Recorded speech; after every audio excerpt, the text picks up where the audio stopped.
collection of people from hither and yon. And thank you, Mark and Marla. Um, I did want to share my book, Let Us All Breathe Together. And I do want to share a piece from it. And I do want to say that I have one of my most, probably my most important, I would say, moment in my life was my recovery. 35 years, I am a recovering alcoholic through Alcoholics Anonymous. And it, I was already a rabbi for a year when I got into recovery. And I had a lot of spiritual experiences.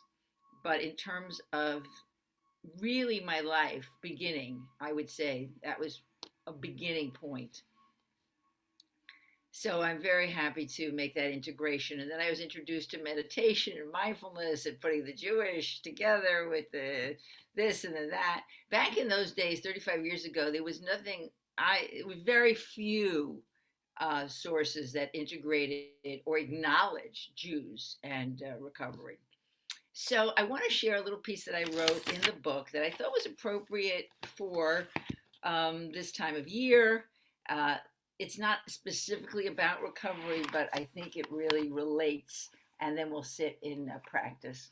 So it's called Embracing Our Vulnerabilities.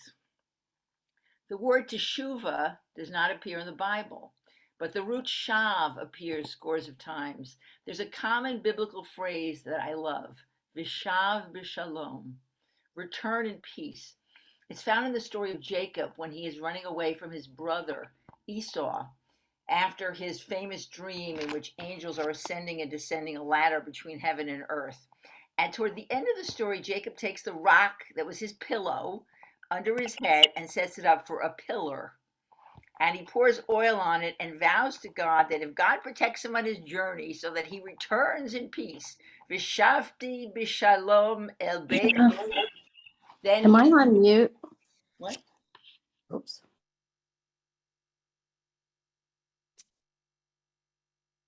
I got muted. I don't know why. Vishavti Bishalom El Beit Aviv, then he will have faith in God, which is a good bargain if you think about it. So the term return in peace, Shav B'Shalom, sets up the paradox of the High Holy Day season and perhaps of recovery. We are all willing to undertake a journey if we know in advance we will return safely. But the very process of setting out on this journey will, of course, change us. We are never sure when and how we will return or who exactly we will be. For Jacob, the journey took many years, many schemes. It brought him many wives, children, possessions. Finally, he returned ready to meet Esau. If our journey is a journey toward wholeness, shalom, how do we know what wholeness looks like? How could we know? In some sense, making peace with what is here already is the journey toward wholeness. On the other hand, if the journey is simply an effort to control or repress parts of ourselves, to judge and clobber ourselves, it creates further stress and constriction, more distance. There is movement and there is resting. As we turn toward the complex realities of our lives, we abide in the ever-present arms of self-compassion.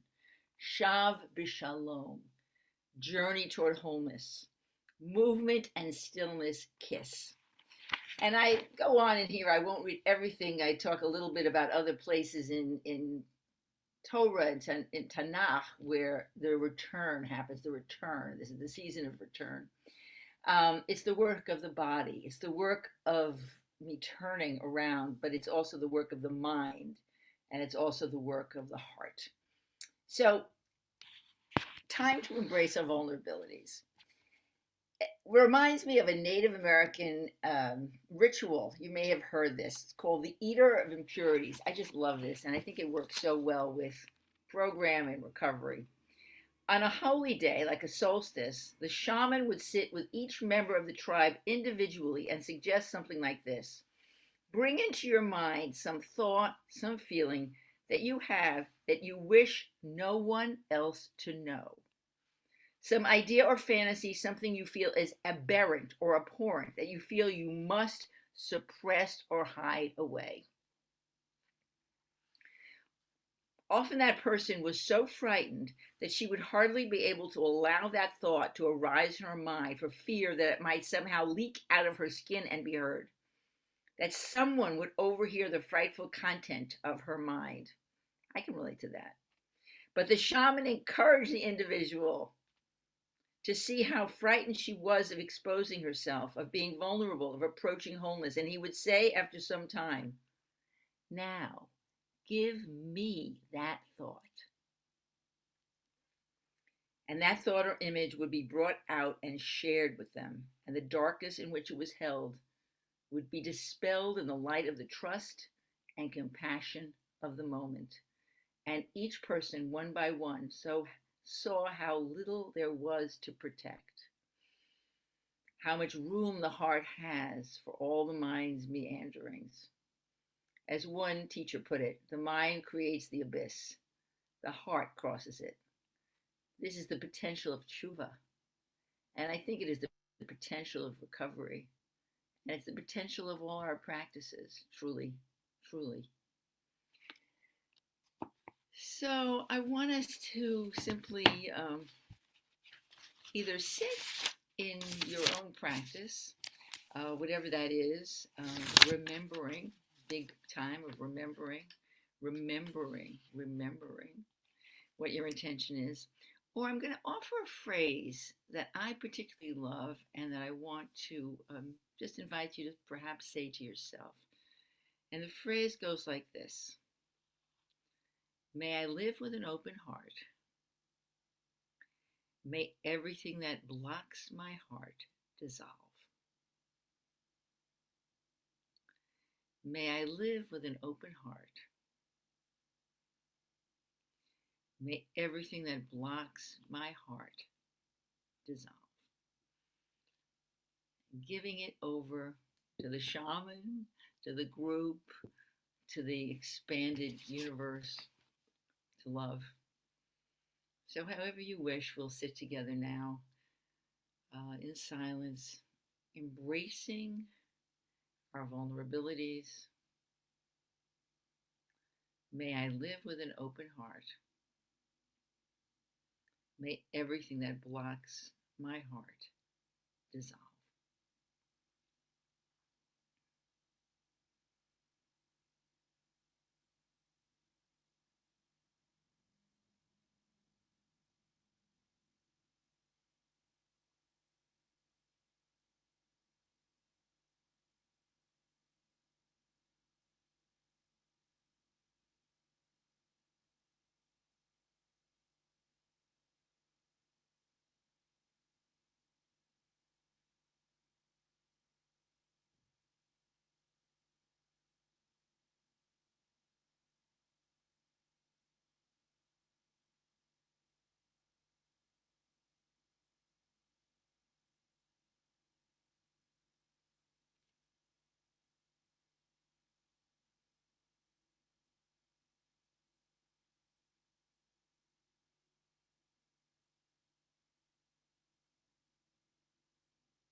May I live with an open heart. May everything that blocks my heart dissolve. Bishavti bishalom. Shav bishalom. Return to peace, to wholeness, and know that wholeness is right here.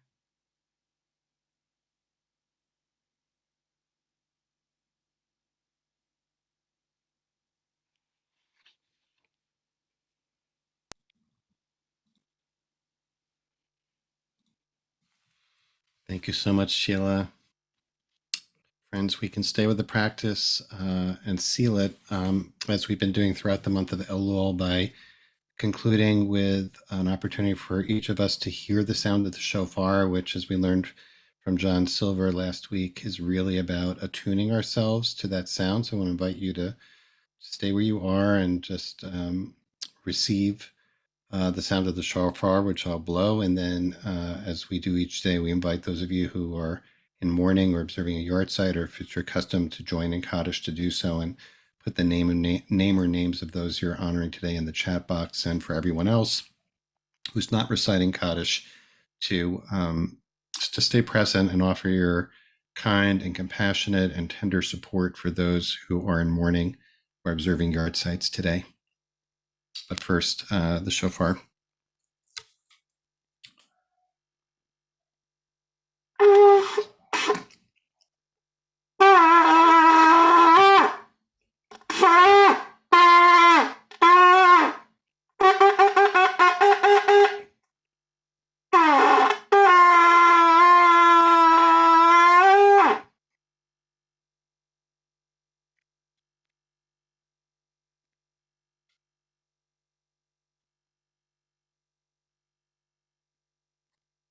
Sound resonate with each of you and your body and your mind and spirit.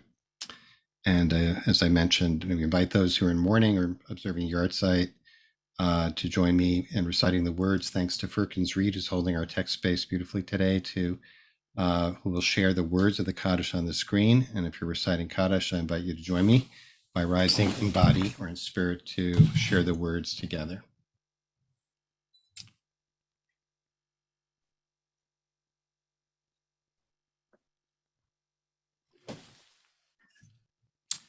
Yitgadal, Yikadal, Yitgash, Amen.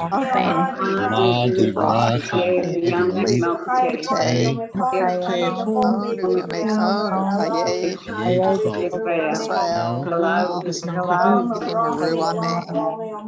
Ishme Rabba Rabba Mavoran, Mivorach, Shalom Olameh Lamaya, Maya, Sarah, Sarah, Bishlamach, Hadar, Nase, Berkatalel, Har, Tamal, Shemay, Nisha, Talami, Birkata, Bar, Bashirata, Berkata, Benefrata, Ambiama, Kata, Imaru, Amen. Benefrata, Islam Rabba, Ishmael, Batayima, Manu, Kol Shlama Yisrael, Rabba, Maru, Ayeshu, Alenu, Isalam Bimrama, El, Yase Shalom, Alenu, Aseh Israel, Shalom Kol Bimromav, Yosef Tevel, Aseh Shalom Bimromav, Bial Israel, Kol Yoshvei Tevel, Amen.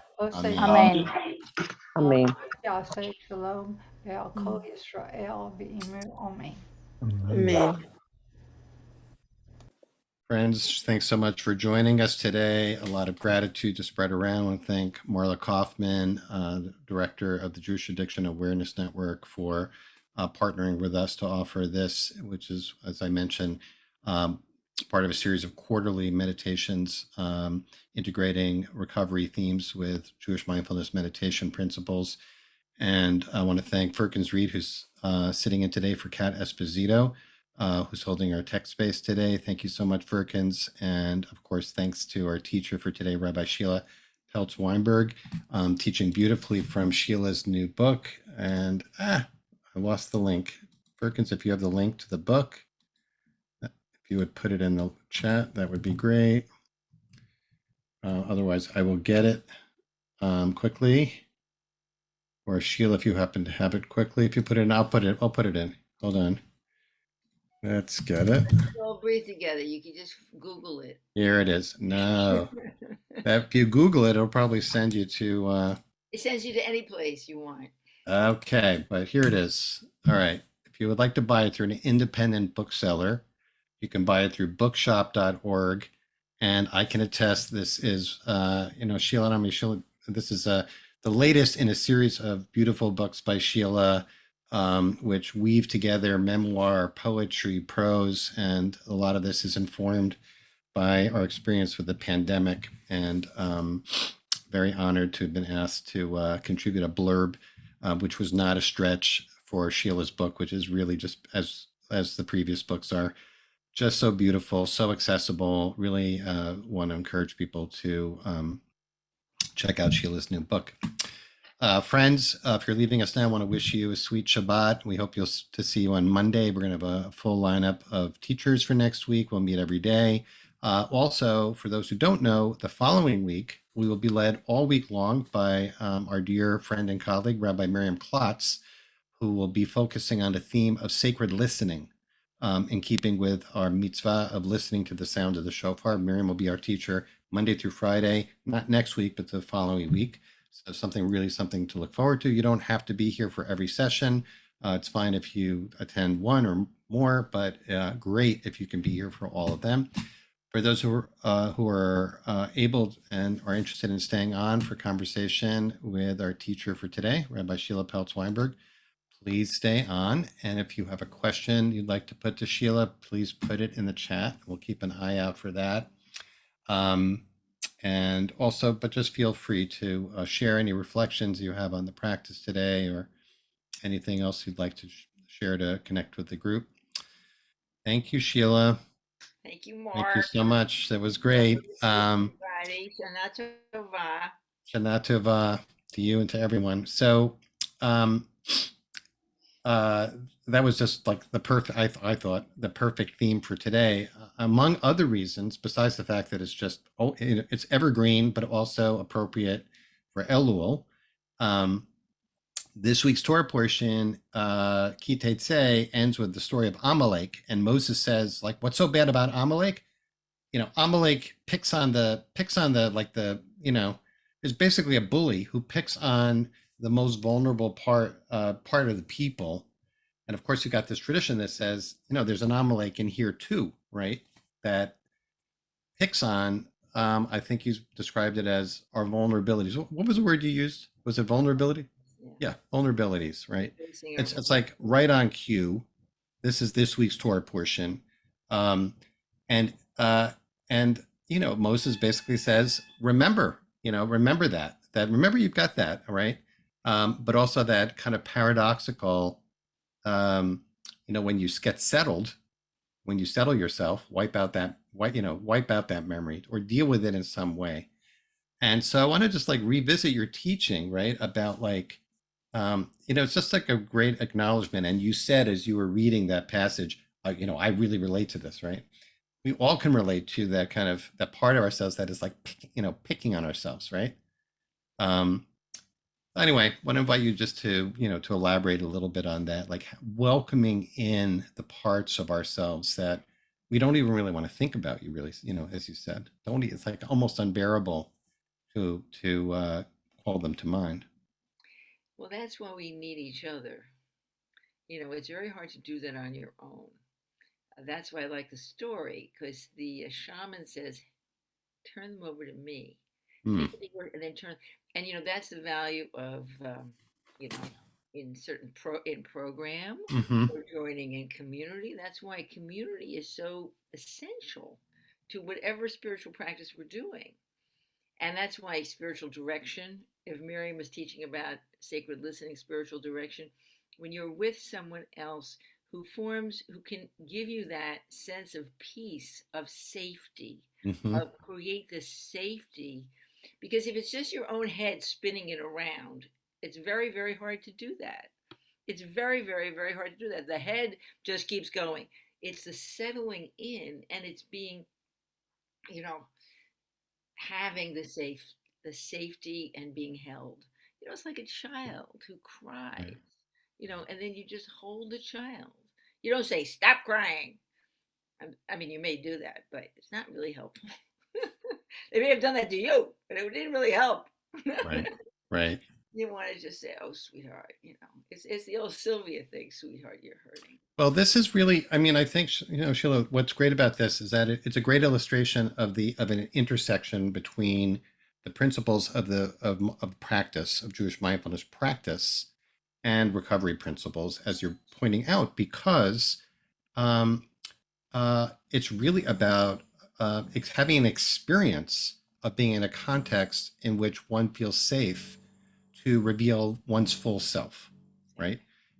In meetings, in recovery meetings, you sort of understand it. That's why everyone's there, to be as real as possible, and to not, of course, a basic principle of the recovery is you're only as sick as your secrets. Like this is where the secrets come out exactly, so that the group or the fellowship functions in a way like the shaman, right? Like that in that way. Exactly, Yeah.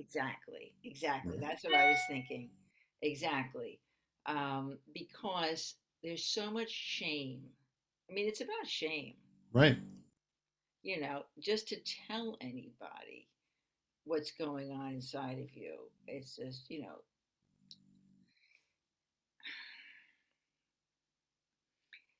it's very difficult. Yeah. You had a phrase that you used that I want. I don't know if I'm not going to quote it exactly, but it was like it just jumped out at me that I wasn't sure if you were quoting something else, but the mind creates the gap, and the heart is what bridges it, or Right, what right. is it? What was Uh, that? that was the mind creates the abyss, the heart Mm, crosses it. mm. Yeah, the mind creates the abyss, the heart crosses it. Yeah, Sheila, is also if I think you need to speak a little louder or closer Okay, or something, okay? Because okay, some people are having a hard time hearing, but okay. don't want The to miss mind it. creates So the abyss, the heart So, crosses it. Yeah. so what is that? How would you say, what's a way to practice that? Like, the mind creates the abyss, right? The No, mind is part of the problem, right? I think it was Jack Cornfield, the meditation teacher, always said, "Your mind is shameless." You can get into such a bad place with your mind, with your stories, the stories about who you are. They're usually stories about who you are, Hmm. which is, you know, we're constantly changing, evolving humans. I mean, everything is constantly changing and evolving. When we get stuck on our absolute, separate, stuck identity, that is such an abyss. When they say heart, I'm thinking, surrender, be present to this moment, feel the body, return to the moment. The heart lives in the moment. The heart doesn't make up stories about what a lousy thing you did and who you are and you'll never be and you were and you could be and you did and they did to you and you did to them and this and that and the next thing. We're way too seduced by the mind. And part of all the stories in the mind is to keep us from feeling some of the vulnerability, Mhm. keeping some of the pain, but the pain is also, if we feel it with gentleness, with care, it also can soften, it can also soften. The blocks may dissolve. Not when I'm yelling and screaming at him, telling all my stories. I mean, that's basic mindfulness practice. It's basic mindfulness practice. But we forget. That's why we have all the groups and the teachers and the holidays and the practices and the texts and everything else. You almost you can remember because you forget. You learn Right. it and then you forget. You get into a really difficult situation and you're scared, you're constricted, and the mind is going, So that's why we need each other. Most of all, we need each other. Yeah. I It's a think. question from Eileen here about, can you speak a bit about what you just did? Can you speak a bit about self-compassion and compassion in this, which you just did? Um, and I don't think we can emphasize enough, because we are so conditioned, especially around these high holidays, not to be, not really, people's sense is very different than what you just described.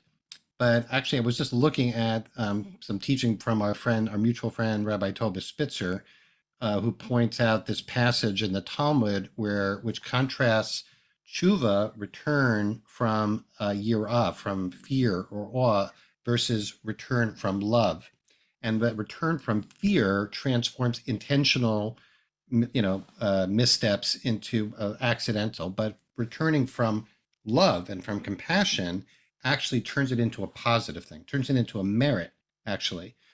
So it's, in terms of redeeming that which is problematic, really it's rooted in love.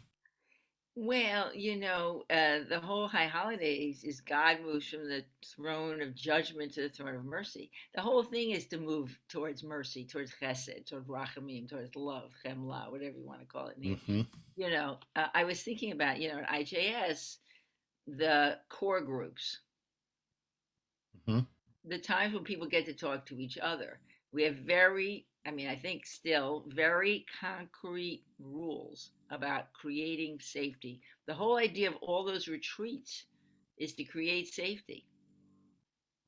Safety to feel, and then feel in a with compassion, with kindness. Mm-hmm. It's very difficult. It's not like it's not a slam dunk. It's not like a technique. It's not. It's like recovery. It's not like duh. It's not easy. No, it's not easy. But I was just like, some folks here are probably familiar with what Sheila just referred to as in these core groups, which we do. Also, when we do programs online, we have breakout groups. We use basically the same principles, which are almost identical, really, to the principles of 12-step recovery meetings, where there's no crosstalk, where there's no commenting on what somebody else has shared, where it's really meant to be just an environment of receiving without judgment, so that people can feel safe enough to reveal parts of the aspects of ourselves that are we'd rather not. We'd really rather not. That we're ashamed of. Yes, exactly. To quote you, thank you very much. Just looking through to see about other questions here.